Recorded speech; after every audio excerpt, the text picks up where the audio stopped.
Hello everyone, this is Abhishek Singh. और जैसा कि हम लोग क्या पढ़ रहे थे, एटॉमिक स्ट्रक्चर पढ़ रहे थे। और पिछले क्लास में हमने फोटो इलेक्ट्रिक इफेक्ट के बारे में जाना था। कुछ चीजें और भी उसमें बताना था, कुछ चीजें और उसमें बाकी रह गई थी, कुछ उससे रिलेटेड क्वेश्चन करना था। फिर आगे हम लोग बोर मॉडल की ओर पढ़ने वाले हैं। आज बात समझ में आया? तो आइए स्टार्ट करते हैं अपना सेशन, वहीं से कंटिन्यू करते हैं। ठीक है, कंटिन्यू करते हैं। देखिए, तो बात को समझना है क्या है। क्या हम लोग पढ़े थे हम लोग कि एक जो है, एक लाइट के टर्म्स में, या फिर हम कहें कि क्या प्रोवाइड कर रहे थे, एनर्जी प्रोवाइड कर रहे थे। ठीक है, in terms of photon.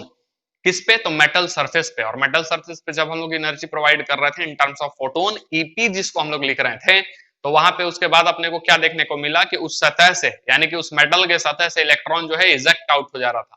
Metal के सतह से जो है इलेक्ट्रॉन इजेक्ट आउट हो जा रहा था। वही पूरा प्रोसेस जो है वो क्या कहला रहा था? अपना फोटो इलेक्ट्रिक इफेक्ट कहला रहा था। क्या कहला रहा था? Photo electric effect. जो इलेक्ट्रॉन्स इजेक्ट हो रहे थे, that electron is called photo electrons. जो सेल हम लोग कह रहे थे, वो टोटल चीज को क्या कहा गया था? Photo electric cell. ठीक है, जो करंट था उसको फोटो करंट कहा गया था। Is that clear? उसमें एक चीज हम बोले थे कि क्या वहां पे आ रहा था? EP. EP is called what? Photon. क्या था? Energy of photon. ईपी क्या था आपका?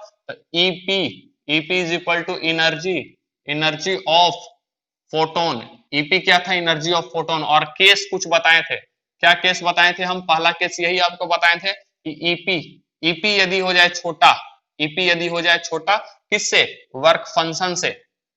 ईपी यदि क्या हो जाए? छोटा वर्क फंक्शन। वर्क फंक्शन क्या था? मिनिमम अमाउंट ऑफ एनर्जी जिससे इलेक्ट्रॉन क्या हो जाए? Eject out. ठीक है, minimum amount of energy that eject out the outer most shell of electron. ठीक है, यानी कि जो हम मेटल इस्तेमाल कर रहे हैं और कहे थे कि मोस्ट सुटेबल जो आपका मेटल रहेगा वो कौन सा मेटल रहेगा? सीजियम। मोस्ट सुटेबल एटम कौन सा रहेगा? सीजियम। क्योंकि साइज काफी बड़ा होता है, न्यूक्लियस से इलेक्ट्रॉन का, आउटर इलेक्ट्रॉन का जो फोर्स ऑफ अट्रैक्शन होता है वो काफी क्या होता है? कम होता है। जिसके कारण हम लोग किसका इस्तेमाल करते हैं? सीजियम का मेटल, सीजियम मेटल का इस्तेमाल करते हैं। उसके जगह पोटेशियम का भी हम लोग इस्तेमाल कर सकते हैं।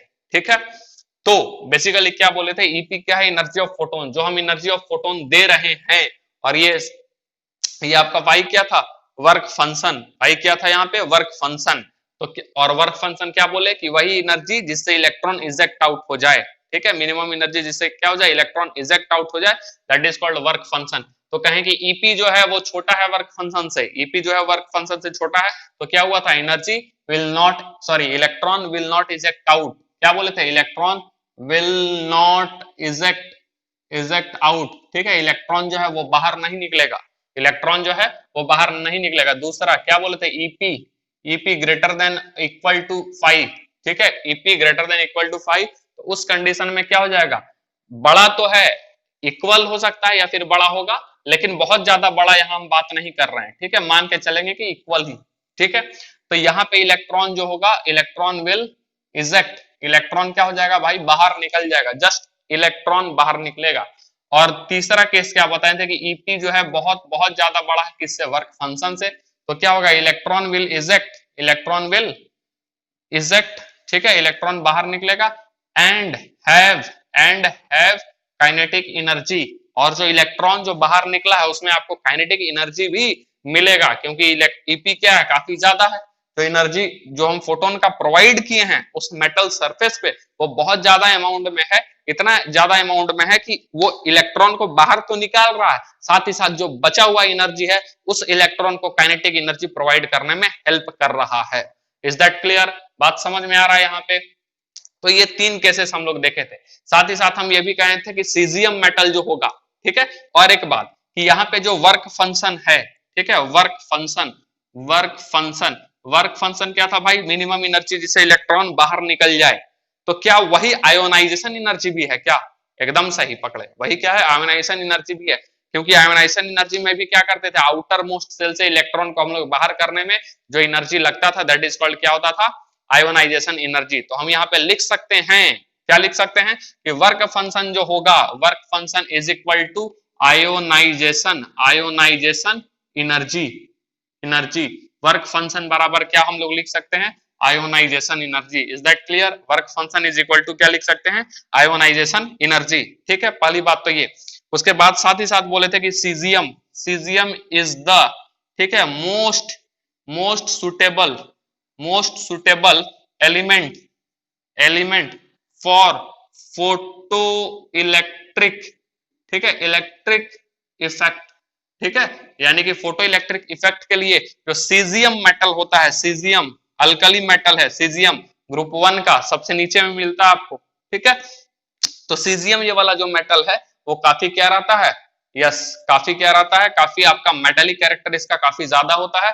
और मेटेलिक कैरेक्टर जो है ये हम लोग पढ़ते हैं ना, सबसे पहले कौन सा पाया जाता है, हाइड्रोजन, ठीक है, और नीचे फ्रांसियम रहता है, ठीक है, फ्रांसियम, तो फ्रांसियम नहीं ले रहे हैं, ठीक है, रेडियो एक्टिव होता है। ये वाला हम कौन सा ले रहे हैं, सीजियम, कौन सा ले रहे हैं हम लोग, सीजियम, जो काफी मोर इलेक्ट्रोपॉजिटिव मेटल है। मोर इलेक्ट्रोपॉजिटिव कहने का मतलब होता है जो अपना इलेक्ट्रॉन काफी आसानी से दे दे, जैसे कि Na converted into Na plus plus electron, ठीक है, Na किस में कन्वर्ट हो जाता है, आयोनाइज हो जाएगा किसमें, Na प्लस में, और साथ ही साथ इलेक्ट्रॉन में। तो जितना बड़ा धीरे धीरे डाउन द ग्रुप पढ़े ना पीरियोडिक टेबल में भी आप लोग क्लास 10th में 10वीं में, डाउन द ग्रुप जब जाते हैं तो साइज बड़ा होता है, और साइज बड़ा होता है तो force of attraction from the nucleus, ठीक है, न्यूक्लियस से जो फोर्स ऑफ अट्रैक्शन लगता है किसके तरफ, इलेक्ट्रॉन की तरफ, वो क्या हो जाता है, काफी कम हो जाता है। और कम हो जाने के कारण, जिसके कारण क्या होगा, इलेक्ट्रॉन इजिली इजेक्ट आउट हो जाएगा from the outer most shell, ठीक है, आउटर मोस्ट सेल। तो यहाँ पे इसीलिए जो है सबसे सुटेबल एलिमेंट कौन सा होता है, सीजियम, सबसे सुटेबल एलिमेंट कौन सा होता है, सीजियम। बात समझ में आ रहा है क्या हम बोल रहे हैं, सबसे सुटेबल एलिमेंट क्या हो जाएगा आपका, सीजियम। अब आगे कुछ टर्म देखेंगे इसमें, ठीक है, एक दो टर्म देखेंगे जो आपको फिर से यूज होने वाला है भी जस्ट, ठीक है। सबसे पहला जो टर्म देखने वाले हैं वो है आपका थ्रेशोल्ड। सबसे पहले देखेंगे थ्रेशोल्ड फ्रीक्वेंसी, ठीक है, क्या देखने वाले हैं यहाँ पे हम लोग, थ्रेशोल्ड फ्रीक्वेंसी, थ्रेशोल्ड फ्रीक्वेंसी, तो फ्रीक्वेंसी से, फ्रीक्वेंसी को डिनोट करते थे न्यू से, ठीक है। अब ये क्या, थ्रेशोल्ड फ्रीक्वेंसी न्यू नॉट से हम लोग डिनोट करते हैं, किससे डिनोट करते हैं, न्यू नॉट से। बात को समझ रहा है, थ्रेशोल्ड फ्रीक्वेंसी को किससे डिनोट करते हैं, न्यू नॉट से। अब ये थ्रेशोल्ड जो होता है ना, ये बेसिकली थ्रेशोल्ड, थ्रेशोल्ड आपका किस चीज को बताता है, लिमिट को, क्या बताता है, लिमिट, ठीक है। लिमिट कहने का मतलब या तो मैक्स होगा, नहीं तो क्या होगा, मिनिमम होगा। लिमिट क्या होगा, कम से ज्यादा या फिर कम ज्यादा, ये हम कह सकते हैं। तो लिमिट आपका बताता है या तो मैक्सिमम और नहीं तो फिर मिनिमम, यही चीज तो होगा। लिमिट क्या हो गया भाई, एक यहां से लेकर के यहां तक, यही तो कहते हैं इतना लिमिट है। तो एक कम होगा और दूसरा क्या होगा, ज्यादा होगा। जो स्टार्टिंग पॉइंट जो होगा वो कम होगा और फाइनल पॉइंट क्या होगा, सबसे ज्यादा होगा। तो थ्रेशोल्ड का मतलब क्या बताएं, थ्रेशोल्ड किस चीज को बताता है, लिमिट को। और ये लिमिट जो होता है वो क्या होता है, कम और ज्यादा हो जाता है। थ्रेशोल्ड क्या बताता है, लिमिट को, और लिमिट क्या हो जाता है आपका, कम ज्यादा, दैट इज कॉल्ड मैक्सिमम, और हम क्या कह सकते हैं, मिनिमम कह सकते हैं, ठीक है, मिनिमम कह सकते हैं। तो थ्रेशोल्ड फ्रीक्वेंसी का मतलब होता है, थ्रेशोल्ड फ्रीक्वेंसी का मतलब होता है मिनिमम फ्रीक्वेंसी, ठीक है, मिनिमम फ्रीक्वेंसी जिससे इलेक्ट्रॉन इजेक्ट आउट हो जाए, दैट इज कॉल्ड, क्या कहेंगे इसको, थ्रेशोल्ड फ्रीक्वेंसी। थ्रेशोल्ड फ्रीक्वेंसी किसको कहे, minimum energy, sorry minimum frequency that eject out the outer most electron from the metal surface, that is called, क्या कहलाएगा वो, ये कहलाएगा आपका थ्रेशोल्ड फ्रीक्वेंसी, ठीक है, क्या कहलाएगा, थ्रेशोल्ड फ्रीक्वेंसी। क्या लिखेंगे, मिनिमम, मिनिमम, ठीक है, minimum frequency, minimum frequency that eject out the outermost electron from the metal surface, is called threshold frequency, that is called new not. इसको हम लोग किससे डिनोट कर रहे हैं, न्यू नॉट से। बात समझ में आया, क्लियर है। अब इसी में एक और टर्म अपने को जानना है, that is called threshold wavelength. Frequency है, एनर्जी के बारे में देख रहे हैं तो फ्रीक्वेंसी आएगा और साथ ही साथ क्या आ जाएगा आपका, वेवलेंथ भी आएगा। तो अगला क्या देख रहे हैं, थ्रेशोल्ड, थ्रेशोल्ड, ठीक है, वेवलेंथ, थ्रेशोल्ड वेवलेंथ, ठीक है। और थ्रेशोल्ड वेवलेंथ जो होता है, ठीक है, थ्रेशोल्ड वेवलेंथ को किससे करेंगे, लैम्डा नॉट से। थ्रेशोल्ड वेवलेंथ को किससे करेंगे, लैम्डा नॉट से। वो मिनिमम तो डायरेक्टली होता है या इनवर्सली, इनवर्सली। तो हम लोग क्या कहेंगे, मिनिमम था तो ये क्या हो जाएगा, मैक्सिमम, मैक्सिमम, ठीक है, वेवलेंथ, मैक्सिमम वेवलेंथ, ठीक है, मैक्सिमम वेवलेंथ रिक्वायर्ड, एक सेकंड, यहाँ मिनिमम फ्रीक्वेंसी रिक्वायर्ड लिख देना है, रिक्वायर्ड, ठीक है, रिक्वायर्ड, ठीक है, टू इजेक्ट, ऐसा लिखना है, to eject out, to eject out, ठीक है, to eject out the outer most electron, हाँ ठीक है। अब इसमें क्या लिख सकते हैं, मैक्सिमम वेवलेंथ रिक्वायर्ड, रिक्वायर्ड, ठीक है, दैट, दैट क्या होगा, maximum wavelength required that eject out, that eject out the outer most electron from the metal surface, from the metal surface is called, is called, ठीक है, threshold wavelength, ठीक है, इसी को क्या बोलेंगे, threshold wavelength, and denoted by lambda naught, किससे denote करेंगे हम लोग, lambda naught से, किससे डिनोट करेंगे हम लोग, lambda naught से। बात समझ में आया, दो term, threshold frequency, threshold wavelength, ध्यान में रखना है ये चीज, ठीक है। और बोथ कैलकुलेटेड, दोनों को जो हम लोग कैलकुलेट करेंगे वो किसके लिए कैलकुलेट करेंगे, एनर्जी के लिए, ठीक है। दोनों को जो हम लोग इस्तेमाल करेंगे वो किस चीज के लिए इस्तेमाल करेंगे, तो एनर्जी को कैलकुलेट करने के लिए।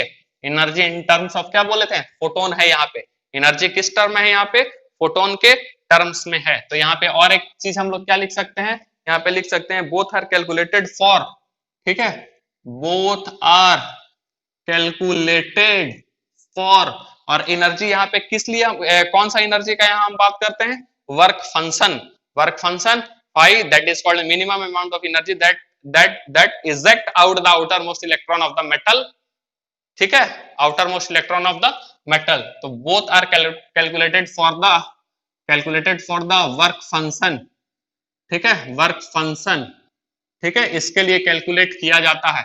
तो हम लोग क्या लिख सकते हैं, work function is equal to, work function is equal to हम लोग क्या लिख सकते हैं, E इज इक्वल टू क्या लिखते थे, E इज इक्वल टू लिखते थे ना, H न्यू, तो यही वर्क फंक्शन है यहाँ पे एनर्जी। तो E इज इक्वल टू हम लोग यानी work function is equal to H nu naught, और इसको क्या लिख सकते हैं, H C upon lambda naught, H C upon lambda naught. तो यहाँ पे ये आपका एक और फॉर्मूला निकल करके आता है, बात समझ में आया, यहाँ पे आपका एक और फॉर्मूला निकल करके आता है। तो अब यहाँ पे एक क्वेश्चन देखेंगे, क्वेश्चन, ठीक है, क्वेश्चन क्या बोलता है, if work function, if work function, work function, if work function क्या दिया हुआ, एक work function of the metal, of the metal is 3.1 electron volt, कितना दिया work function, 3.1 electron volt, then calculate, threshold frequency, threshold frequency, threshold frequency and threshold wavelength and threshold wavelength, ठीक है, of the photon, ठीक है, किसका निकालना, of the photon. तो क्या हम लोग फॉर्मूला पढ़े हैं, work function is equal to h nu naught, क्या दिया हुआ है, केवल क्या दिया हुआ है, यस केवल दिया है आपका, क्या दिया, वर्क फंक्शन पे। और हम लोग क्या कर सकते हैं, ध्यान से देखना है जरा सा, work function is equal to h nu naught, यहाँ सबसे पहले हम लोग क्या निकाल लेंगे, लेमडा, क्या निकालेंगे सबसे पहले, लेमडा। क्यों लेमडा निकालेंगे, क्योंकि अपने लिए क्या, जैसे कि, और हम इसको क्या लिख सकते हैं, ध्यान में होगा, एच अभी तुरंत लिखे, h c upon lambda naught, h c upon lambda not, और सी एच और सी का जो वैल्यू अपना दिया हुआ था, क्या दिया हुआ था, 12400, यही था ना।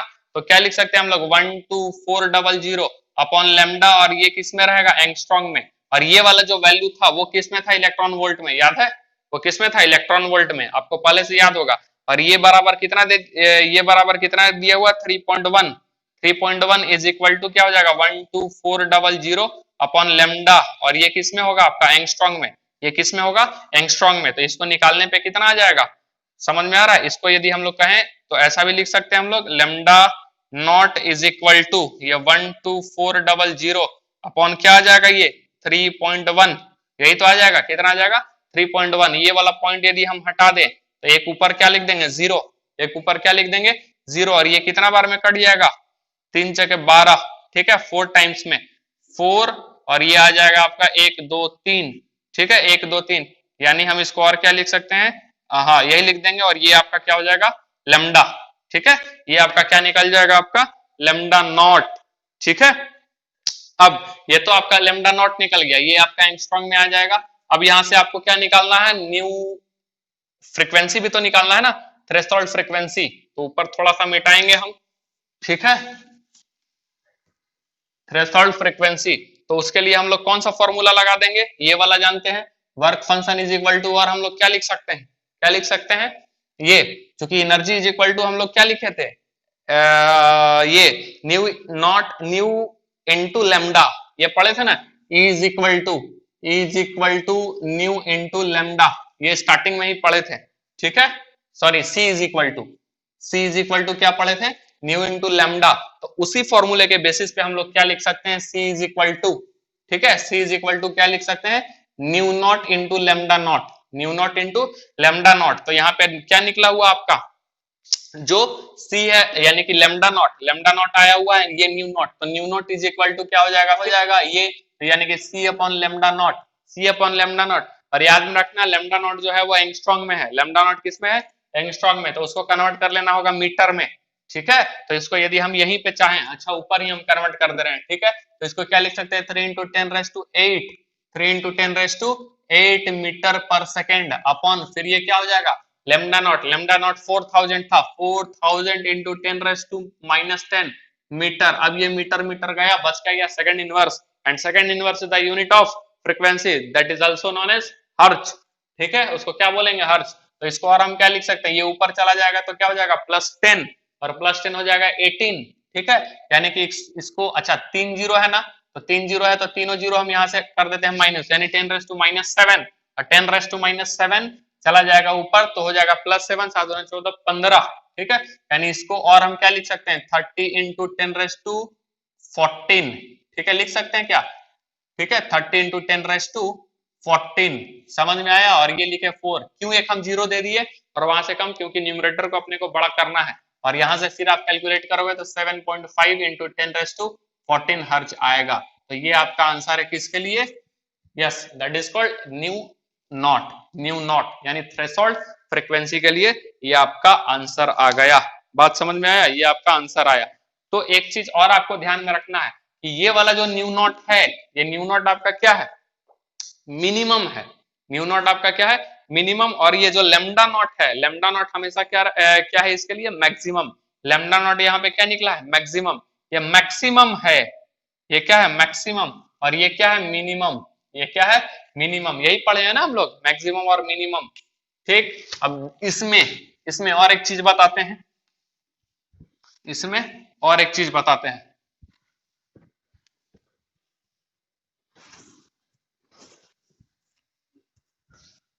ठीक है, इसमें और एक चीज आपको बताते हैं, जैसे कि यदि हम कहें कि लेमडा जो है वो इक्वल होगा या छोटा होगा किससे, लेमडा नॉट से, किससे, लेमडा नॉट से। तो ये वाला जो होगा, लेमडा जो होगा वो क्या बोले, लेमडा नॉट से क्या होगा, या तो छोटा होगा, या फिर क्या बोले हम, लेमडा जो होगा वो लेमडा नॉट से छोटा होगा या इक्वल होगा। ठीक है, तो हम क्या बोले कि फोटो इलेक्ट्रॉन्स एमिट, पीईई, कहने का मतलब photo electrons emit, photo electrons क्या हो जाएगा, एमिट हो जाएगा। क्यों, क्योंकि यहाँ पे हम क्या बोले कि लेमडा नॉट क्या है, लेमडा नॉट भाई वो मैक्सिमम फ्रीक्वेंसी, मैक्सिमम क्या है आपका, मैक्सिमम वेवलेंथ है, वही बोले थे ना। और फ्रीक्वेंसी के लिए क्या बात किए थे, minimum frequency, that eject out the outer most electron from the metal surface. और ये क्या है आपका, मैक्सिमम। ये वाला क्या बोले थे, मैक्सिमम। तो क्या बोला कि उससे कम, ठीक है, उससे कम या फिर क्या हो जाए, इक्वल हो जाए, तो फोटो इलेक्ट्रॉन क्या हो जाएगा, एमिट करेगा, फोटो इलेक्ट्रॉन बाहर निकल जाएगा आसानी से। ठीक, लेकिन यदि यहीं पे हम कहते कि लेमडा, जो लेमडा आपका है वो बड़ा हो गया लेमडा नॉट से, लेमडा क्या हो गया, बड़ा हो गया लेमडा नॉट से, और ज्यादा लेमडा का वैल्यू यहाँ पे दिया हुआ है, तो उस कंडीशन में जो है वो फोटो इलेक्ट्रॉन्स जो है वो एमिट नहीं करेगा, फोटो इलेक्ट्रॉन्स जो है एमिट नहीं करेगा। बात समझ में आया, क्योंकि जो भी एनर्जी दिया हुआ 3.1 इलेक्ट्रॉन वोल्ट, 3.1 इलेक्ट्रॉन वोल्ट, वहां से इलेक्ट्रॉन क्या हो रहा है, इजेक्ट आउट, वहां से इलेक्ट्रॉन क्या हो रहा है, इजेक्ट आउट। अब वहां से इलेक्ट्रॉन इजेक्ट आउट हो रहा है, तो वो क्या है, मिनिमम एनर्जी एक तरह से, यानी कि यही आपका वर्क फंक्शन। और वर्क फंक्शन इनवर्सली था किसका, पढ़े थे ना, लेमडा का, क्योंकि वही एनर्जी के फॉर्म में हम लोग लिख रहे हैं, तो ये हो जाएगा किसका, लेमडा नॉट का। तो यदि ये मिनिमम है तो हम इस मिनिमम एनर्जी के लिए ये वाला को क्या कह सकते हैं कि ये मैक्सिमम होगा, ठीक है, मैक्सिमम होगा, ज्यादा से ज्यादा ये हो सकता है, उससे ज्यादा यदि हम करें तो फिर बात गड़बड़ हो जाएगा। क्यों, क्योंकि मान लेते हैं इसका वैल्यू आपका आ जाता है 4000, सपोज दैट 4000, तो 4000 से और हम बढ़ा दिए 5000 कर दिए, 5000 कर दिए, तो जैसे ही ये 5000 होगा तो ये वर्क फंक्शन और कम हो जाएगा क्या, वर्क फंक्शन और कम हो जाएगा तो इलेक्ट्रॉन फिर रिजेक्ट आउट ही नहीं होगा। Is that clear, work function फिर क्या हो जाएगा, कम हो जाएगा, इजेक्ट आउट ही नहीं होगा। तो वही हम बात यहाँ पे कहें, यदि लेमडा, ठीक है, यदि लेमडा जो है ठीक ज्यादा हो जाएगा किससे, लेमडा नॉट से, तो किसी भी कीमत पे इलेक्ट्रॉन इजेक्ट आउट नहीं होने वाला, फोटो इलेक्ट्रॉन इजेक्ट आउट नहीं होने वाला है। दूसरा कंडीशन, एक चीज तो ये किसके टर्म्स में, लेमडा के टर्म्स में। अब यहीं पे हम बात करें न्यू का, ठीक है, न्यू जो है, न्यू यदि ग्रेटर छोटा रहेगा किससे, न्यू नॉट से, जस्ट अपोजिट कर लेते हैं, न्यू जो है वो छोटा रहेगा न्यू नॉट से, तो यहाँ फोटो इलेक्ट्रॉन्स क्या हो रहा था, एमिट हो रहा था, अब ये जस्ट अपोजिट हो जाएगा, फोटो इलेक्ट्रॉन्स एमिट नहीं करेगा, और न्यू जो है, ठीक है, न्यू जो है वो बड़ा रहेगा, इक्वल टू रहेगा न्यू नॉट से, तो फोटो इलेक्ट्रॉन्स विल एमिट। ये बात भी आपको ध्यान में रखना है, क्वेश्चन में लैंग्वेज की तरह इसका इस्तेमाल कर सकता है। इज दैट क्लियर, ये बात ध्यान में रहेगा। अब आगे बढ़ते हैं, ठीक है, अब और आगे बढ़ते हैं थोड़ा सा, ठीक है, देखेंगे जरा सा क्या बताना चाह रहे हैं, kinetic energy of photo electrons. अब जो है हम लोग देखने जा रहे हैं kinetic energy of photo electrons, ठीक है, फोटो इलेक्ट्रॉन्स जो था उसका काइनेटिक एनर्जी, फोटो इलेक्ट्रॉन्स जो हम लोग क्या किए थे, जो इलेक्ट्रॉन्स बाहर निकला था उसमें काइनेटिक एनर्जी के बारे में यहाँ पे बात हो रहा है। किसके बारे में बात हो रहा है, काइनेटिक एनर्जी के बारे में। तो यहाँ पे हम क्या लिख सकते हैं, फोटो इलेक्ट्रॉन्स के बारे में हम क्या लिख सकते हैं, इफ एनर्जी ऑफ, ठीक है, if energy of photo electrons, ठीक है, कहने का मतलब if energy of photo electrons, ठीक है, इज ग्रेटर देन, ठीक है, यदि फोटो इलेक्ट्रॉन्स का जो एनर्जी है वो ग्रेटर रहेगा वर्क फंक्शन से, ठीक है, ग्रेटर देन वर्क फंक्शन का मतलब क्या, यही 5, यानी कि जो एनर्जी जो हम एनर्जी प्रोवाइड कर रहे हैं वर्क फंक्शन से ज्यादा रहेगा, वर्क फंक्शन मतलब मिनिमम, जिससे इलेक्ट्रॉन बाहर निकल जाए, अब उससे भी ज्यादा एनर्जी हम प्रोवाइड कर रहे हैं, तो जो बचा हुआ एनर्जी है, ठीक है, वो किस में कन्वर्ट कर देगा, जो बाहर निकला हुआ इलेक्ट्रॉन है उसमें क्या प्रोवाइड कर देगा, काइनेटिक एनर्जी, ठीक है। तो वही कह रहा है, if energy of photo electrons is greater than the work function, then remaining energy, ठीक है, then remaining energy will convert, ठीक है, then remaining energy जो रहेगा वो क्या कर देगा, एनर्जी converted, ठीक है, into काइनेटिक एनर्जी, वो किस में कन्वर्ट कर देगा, काइनेटिक एनर्जी में कन्वर्ट हो जाएगा। ये बात तो हम लोग कई बार कर चुके हैं, अब इसी में, ठीक है, यानी कि हम लोग लिख सकते हैं क्या, kinetic energy is equal to EP minus work function, EP यानी कि जो हम इलेक्ट्रॉन एनर्जी जो हम प्रोवाइड कर रहे हैं उसमें से जो मिनिमम एनर्जी लगने वाला है उसको यदि माइनस कर दे तो जो एनर्जी बच रहा है दैट इज कॉल्ड, वो एनर्जी क्या कहलाएगा, काइनेटिक एनर्जी कहलाएगा उस इलेक्ट्रॉन के लिए, ठीक है, क्या कहलाएगा, काइनेटिक एनर्जी कहलाएगा उस इलेक्ट्रॉन के लिए। तो यानी कि अब हम क्या कर सकते हैं, अब हम इसी को क्या कर सकते हैं कि ये ईपी एनर्जी ऑफ फोटोन जो है उसको क्या लिख सकते हैं, एच न्यू लिख सकते हैं ना, एच न्यू उधर से आ रहा है, लेकिन जो मिनिमम एनर्जी लगा है that is called H nu naught, क्या लगा है, एच न्यू नॉट। तो इसी से यदि हम कॉमन निकाले तो क्या निकलेगा, एच, और ये क्या होगा, new minus new not. Is that clear, new minus new not. अब इसको क्या लिख सकते हैं, एच, और न्यू को क्या लिख सकते हैं, सी अपॉन लेमडा, माइनस ये क्या हो जाएगा, सी अपॉन लेमडा नॉट, ठीक है। अब यहाँ सी फिर से कॉमन, एच सी कॉमन आ गया, 1 by lambda minus 1 by lambda naught, तो ये आपका आ गया kinetic energy is equal to, ये भी एक एक्सप्रेशन जो है वो बहुत ही ज्यादा इंपॉर्टेंट है और ये आपको ध्यान में रखना है, इससे भी रिलेटेड क्वेश्चन आपको देखने को मिलेंगे। इज दैट क्लियर, समझ में आ रहा है, ठीक है, अब देखिए एक क्वेश्चन यहाँ पे, ठीक है, एक क्वेश्चन देखें,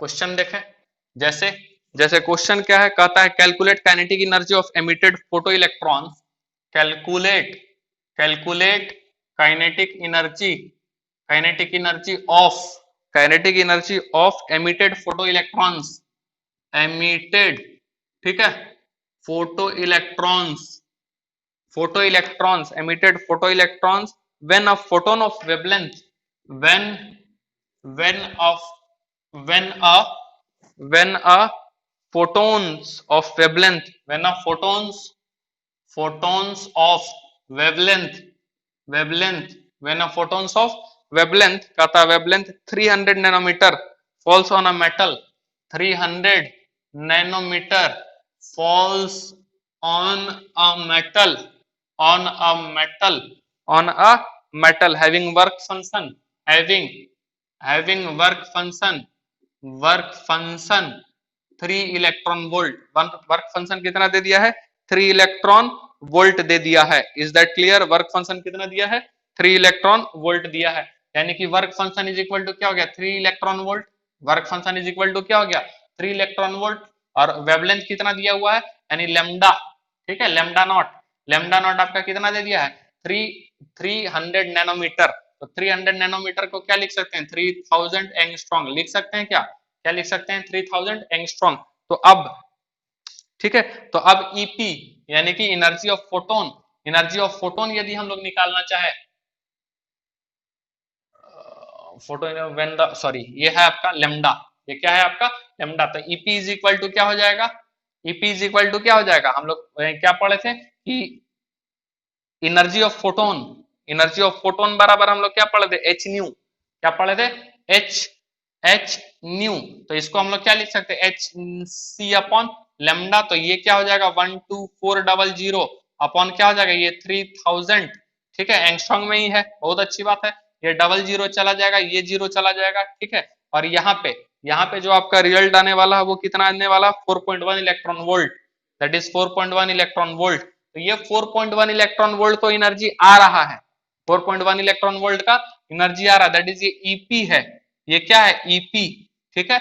अब काइनेटिक एनर्जी यदि हम निकाले यहाँ से, क्या निकालना है अपने को, काइनेटिक एनर्जी, यस, तो के इज इक्वल टू क्या हो जाएगा, k is equal to EP minus work function, EP minus work function, तो ईपी कितना दे दिया है भाई, ईपी दिया है 4.1, ठीक है, और माइनस वर्क फंक्शन, तो वर्क फंक्शन कितना दिया है, ठीक है, work function is 3 electron volt, 3 electron volt, तो यहां से कितना आ जाएगा, कितना आ जाएगा, 3 इलेक्ट्रॉन वोल्ट माइनस, यानी कि 1.1 इलेक्ट्रॉन वोल्ट यहाँ पे आपका काइनेटिक एनर्जी आ रहा है, और ये उस इलेक्ट्रॉन के लिए, जो इलेक्ट्रॉन निकला है उसके लिए ये मैक्सिमम काइनेटिक एनर्जी होगा, मैक्सिमम, इससे ज्यादा तो उसको काइनेटिक एनर्जी मिल नहीं सकता है, क्योंकि जितना अमाउंट ऑफ एनर्जी उसको चाहिए था इलेक्ट्रॉन को इजेक्ट करने के बाद, वो उतना अमाउंट ऑफ एनर्जी वो ले लिया, उसके बाद जो बचा हुआ एनर्जी है वो कंप्लीट एनर्जी इलेक्ट्रॉन को किसमें काम आ रहा है, काइनेटिक एनर्जी प्रोवाइड करने में, तो ये कंप्लीट एनर्जी हम वहां पे जब लिख रहे हैं तो इसका मतलब उस इलेक्ट्रॉन के लिए मैक्सिमम काइनेटिक एनर्जी है,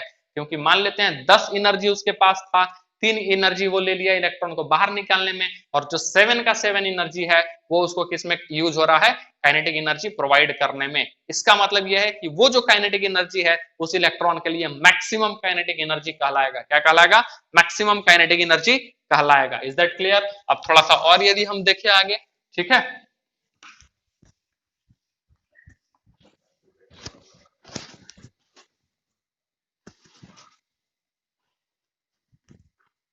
अब देखेंगे हम लोग किसके बारे में, इंटेंसिटी के बारे में, ठीक है, किसके बारे में, इंटेंसिटी, इंटेंसिटी, इंटेंसिटी क्या कहता है ना, इंटेंसिटी कहने का मतलब तीव्रता कह सकते हैं हम, ठीक है, कहने का मतलब है कि इंटेंसिटी क्या होता है ना, कि नंबर ऑफ फोटोन्स, ठीक है, नंबर ऑफ फोटोन्स, कितना ज्यादा फोटो इलेक्ट्रॉन्स एक पर्टिकुलर एरिया पे पर यूनिट टाइम, ठीक है, जो पड़ता है, यानी कि कितना, मतलब कि कितने कम समय में एक छोटे से एरिया पे, उस एरिया पे जितना नंबर ऑफ फोटोन्स आकर के पड़ेगा, दैट इज कॉल्ड इंटेंसिटी कहलाएगा, वो क्या कहलाएगा, इंटेंसिटी, ठीक है, बात समझ में आया।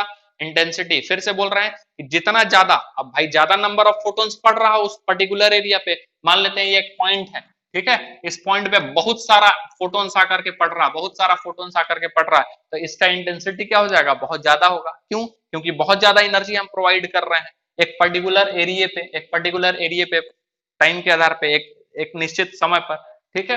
तो उसी चीज को हम लोग क्या बोलते हैं, इंटेंसिटी। उस चीज को हम लोग क्या कहते हैं, इंटेंसिटी। तो जो फोटो इलेक्ट्रॉन्स जो होते हैं ना, जो photo electron, sorry photo electrons, ठीक है, फोटो इलेक्ट्रॉन्स यानी कि वो इलेक्ट्रॉन जो बाहर इजेक्ट आउट हो रहा है। दो चीज आपका आ जाएगा, एक तो आ जाएगा आपका फोटो करंट, ठीक है, एक फोटो करंट, और दूसरा kinetic energy of photo electrons, ठीक है। एक आ जाएगा फोटो करंट। तो फोटो करंट जो होता है वो डिपेंड करता है किस पे, इंटेंसिटी ऑफ रेडिएशन पे।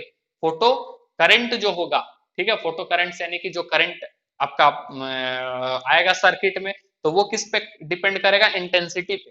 किस पे डिपेंड करेगा, इंटेंसिटी ऑफ रेडिएशन पे। उस रेडिएशन का क्या इंटेंसिटी है, जितना ज्यादा अमाउंट में फोटो इलेक्ट्रॉन्स प्रोवाइड होगा, फोटो इलेक्ट्रॉन सॉरी जितना ज्यादा अमाउंट में आपका इलेक्ट्रॉन्स कह सकते हैं एनर्जी रेडिएशन प्रोवाइड होगा, उतना ही ज्यादा क्या होगा, उसका फोटो करंट प्रोड्यूस होंगे, उतना ही ज्यादा फोटो करंट प्रोड्यूस होंगे। तो वो क्या बोलता है कि वो किस चीज पे डिपेंड करेगा, इंटेंसिटी पे। किस पे डिपेंड करेगा, इंटेंसिटी पे, यानी कि इंटेंसिटी कितना ज्यादा है। इंटेंसिटी क्या बताएं कि जितना नंबर ऑफ फोटोन्स एक पर्टिकुलर एरिया पे पड़ेगा, ठीक है, एक पर्टिकुलर एरिया पे पड़ेगा उस एक टाइम पर, ठीक है, मान लेते हैं 2 सेकंड में, ठीक है, 2 सेकंड में बहुत सारा आ गया, 5 लाख आ गया सपोज दैट, तो उसका इंटेंसिटी ज्यादा। अब 2 सेकंड में मान लेते हैं एक पर्टिकुलर एरिया पे 4 लाख आया, या 1 लाख आया, या एक आया, तो उसका इंटेंसिटी क्या होगा, कम हो जाएगा। जितना अब फोटो क्या है, फोटोन क्या है, वो क्या है, एक तरह का एनर्जी ही तो है। तो जितना ज्यादा एक एनर्जी हम प्रोवाइड करेंगे उस एरिया पे, दैट इज वो क्या बताता है, इंटेंसिटी बताता है। क्या बताता है, इंटेंसिटी। और इंटेंसिटी और ये जो फोटो करंट है वो किस पे डिपेंड करेगा, इंटेंसिटी पे। लेकिन यदि हम बात करें किसका, किसका बात करें, यदि यदि हम बात करें काइनेटिक एनर्जी का, जो उस इलेक्ट्रॉन पे हो रहा है, काइनेटिक एनर्जी जो उस इलेक्ट्रॉन पे होगा, इजेक्टेड इलेक्ट्रॉन पे होगा, वो कंप्लीटली डिपेंड किस पे करेगा, वो डिपेंड करेगा फ्रीक्वेंसी ऑफ द रेडिएशन, या फ्रीक्वेंसी ऑफ द फोटोन्स, और या फिर वो किस पे डिपेंड करेगा, वेवलेंथ ऑफ द फोटोन। वो इंटेंसिटी पे डिपेंड नहीं कर रहा, वो इंटेंसिटी पे डिपेंड नहीं करेगा। बात समझ में आया। इंटेंसिटी पे केवल इंटेंसिटी फोटो इलेक्ट्रॉन्स ही जो है वो केवल, sorry photo current, photo current, photo current जो है वो केवल डिपेंड करेगा किस पे, इंटेंसिटी पे। लेकिन यदि हम बात करें किसके बारे में, तो बात करें हम केवल kinetic energy of the electron, ejected electron के बारे में, तो वो किस पे डिपेंड करेगा, वो डिपेंड करेगा आपका एनर्जी वेवलेंथ पे, और साथ ही साथ फ्रीक्वेंसी पर, ठीक है। तो हम इंटेंसिटी के लिए क्या लिख सकते हैं, इंटेंसिटी के लिए लिख सकते हैं it is the number of photons, ठीक है, it is the number of photons, photons falls, ठीक है, फॉल्स ऑन मेटल सरफेस, ठीक है, फॉल्स या हाँ falls on metal surface, surface per unit area, per unit time, ठीक है, falls on metal metal surface, falls on metal surface per unit area, per unit area and per unit time, and per unit time, इसी को क्या बोलते हैं हम लोग, intensity, ठीक है, is known as intensity, intensity is non is क्या कहलाएगा, इंटेंसिटी। और खास बात, ठीक है, खास बात हम लोग क्या बोलेंगे कि फोटो करंट्स जो होगा, photo currents, photo currents depends on intensity, ठीक है, फोटो करंट किस पे डिपेंड करेगा, इंटेंसिटी पे। But kinetic energy of an electron, ठीक है, kinetic energy of an electron is depends on, ठीक है, डिपेंड्स ऑन वेवलेंथ, ठीक है, wavelength, wavelength and frequency, frequency of the radiation, of the radiation, ठीक है, जो रेडिएशन रहेगा उसके फ्रीक्वेंसी पे या फिर किस पे डिपेंड करेगा, वेवलेंथ पे, इंटेंसिटी पे डिपेंड नहीं करने वाला है। इज दैट क्लियर, ये बात आपको समझ में आ रहा है क्या हम कहना चाह रहे हैं, ठीक है। अब यदि हम बात करें एक ग्राफ का, ठीक है, यदि हम बात करें ग्राफ का किसके वर्सेस किसके में, तो ये हम छोटा सा ग्राफ बता रहे हैं। ये है आपका काइनेटिक एनर्जी और ये है आपका इंटेंसिटी। क्या है ये? काइनेटिक एनर्जी और ये क्या है आपका? इंटेंसिटी। ठीक है, तो इसका ग्राफ कैसा जाएगा? ये जाएगा इस तरीके से, कांस्टेंट। ठीक है, क्या कांस्टेंट रहेगा आपका? काइनेटिक एनर्जी पे फर्क पड़ता है क्या इंटेंसिटी का? काइनेटिक एनर्जी पे कोई फर्क नहीं पड़ता है। काइनेटिक एनर्जी पे किसका फर्क पड़ेगा? तो काइनेटिक एनर्जी पे फर्क पड़ेगा किसका? फ्रीक्वेंसी का और वेवलेंथ का। इसलिए ग्राफ क्या चला जाएगा? सीधा। Is that clear? ऐसा नहीं कि ये कर्व जाएगा ये कर्व जाएगा। काइनेटिक एनर्जी बढ़ने के साथ साथ इंटेंसिटी भी बढ़ेगा, कोई फर्क नहीं पड़ता। इंटेंसिटी आप बढ़ाते जाइए, कोई फर्क नहीं पड़ता है। जो उस इलेक्ट्रॉन का जो काइनेटिक एनर्जी इस पॉइंट पे है वही रहने वाला है, फिक्स काइनेटिक एनर्जी होने वाला है। वो किस पे डिपेंड करेगा? वो डिपेंड करेगा फ्रीक्वेंसी पे और साथ ही साथ किस पे डिपेंड करेगा? वेवलेंथ पे। दूसरा यदि हम ग्राफ देखें, ठीक है, दूसरा ग्राफ जो है वो है आपका रिलेटेड काइनेटिक एनर्जी और न्यू नॉट फ्रीक्वेंसी। ठीक है, तो ये आपका आएगा काइनेटिक एनर्जी और ये क्या आएगा? New not, that is called frequency. ठीक है, फ्रीक्वेंसी। तो काइनेटिक एनर्जी तो ये डिपेंड करता है किस पे? फ्रीक्वेंसी पे। फ्रीक्वेंसी जितना बढ़ते जाएगा काइनेटिक एनर्जी भी क्या होते जाएगा? उतना बढ़ते जाएगा। ठीक है, तो इसका ग्राफ कहां से हम ले लेंगे? ये हो जाएगा कुछ इस प्रकार से, इसका ग्राफ आपको दिखता हुआ नजर आएगा। ठीक है, क्योंकि कुछ समय के बाद ही जो है वो काइनेटिक एनर्जी आपको देखने को मिलेगा। बात समझ में आया?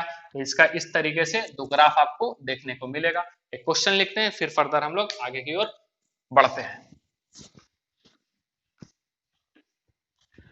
ठीक है, क्वेश्चन क्या है यहाँ पे? क्वेश्चन कहता है कि मैक्सिमम काइनेटिक एनर्जी एमिटेड, ठीक है, maximum kinetic energy emitted, maximum maximum kinetic energy emitted emitted maximum kinetic energy emitted photo electrons.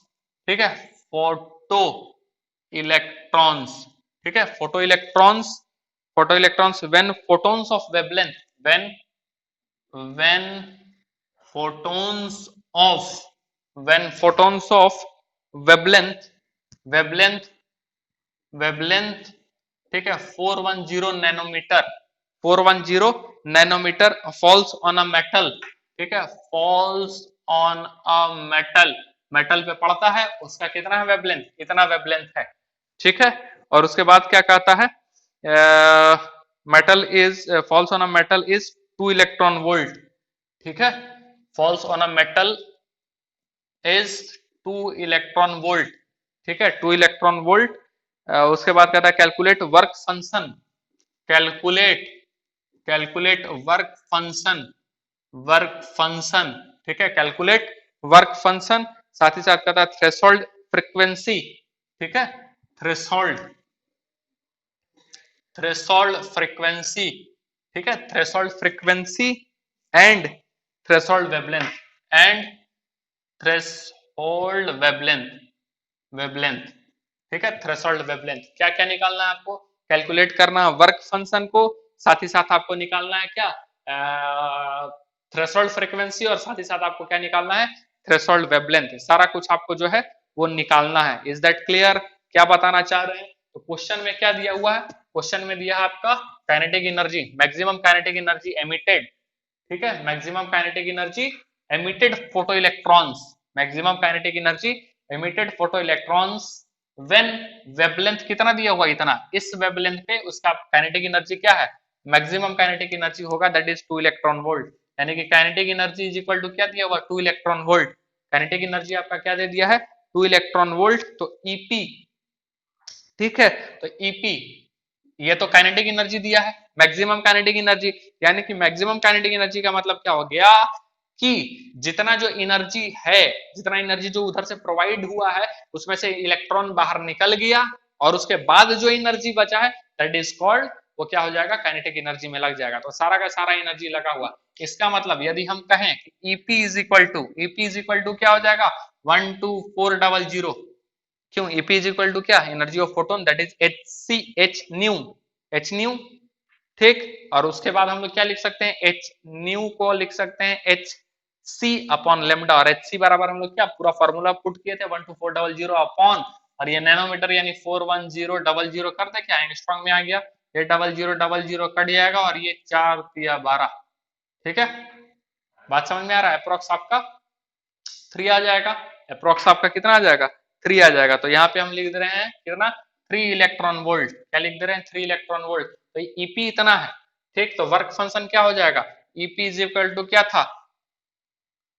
ठीक है, ईपी इज इक्वल टू क्या था? सॉरी, काइनेटिक एनर्जी ना, काइनेटिक एनर्जी बराबर आपका क्या था? EP minus work function. क्या था? EP minus work function. EP आया 3 इलेक्ट्रॉन वोल्ट और माइनस माइनस वर्क फंक्शन तो पता नहीं, ये है आपका। और काइनेटिक एनर्जी क्या है आपका? 2 electron volt. 2 electron volt, 2 electron volt. तो वर्क फंक्शन बराबर क्या हो जाएगा? वर्क फंक्शन बराबर क्या हो जाएगा? जाहिर सी बात है कि ये माइनस कर देंगे तो कितना बचेगा? 1 इलेक्ट्रॉन वोल्ट। कितना बचेगा? वर्क फंक्शन बराबर 1 इलेक्ट्रॉन वोल्ट। तो आपका सबसे पहला चीज क्या निकल गया? वर्क फंक्शन निकल गया। अब हम लोग क्या निकाल सकते हैं? Threshold frequency. क्या निकालेंगे? उससे पहले निकाल लेते हैं वेवलेंथ, थ्रेशोल्ड वेवलेंथ। तो EP work function is equal to क्या हम लोग पढ़े थे?